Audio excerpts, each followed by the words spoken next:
It is an issue that can be found in every community. Homelessness, and our area is no exception, including in Mason City. With dangerously cold temperatures on the way, we wanted to know what resources are available in North Iowa for those in need. KIMT News 3's Alex Jurgens spent the day talking with those who know all too well how difficult it can be to find a place to stay once winter hits. He joins us live at Northern Lights Men's Shelter. Alex?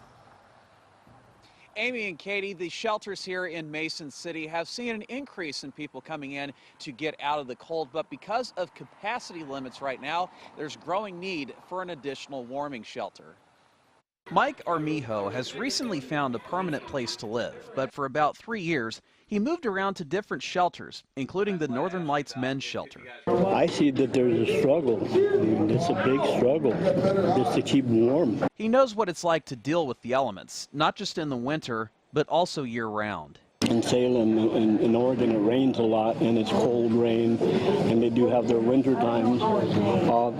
But anyway, people survive. You know, people make it. And there's some people that don't make it. Unfortunately, they freeze.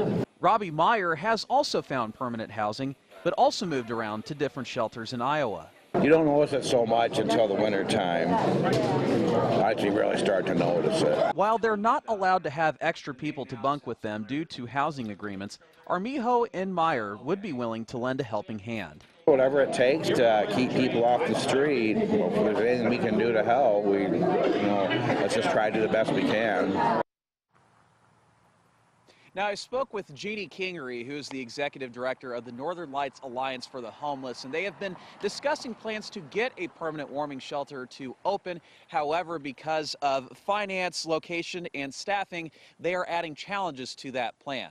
However, she is encouraging those who need a warm place to stay to head over to the shelter, as they have sleeping bags and couches on hand if bed space runs out. Live in Mason City, Alex Jurgens, KIMT News 3.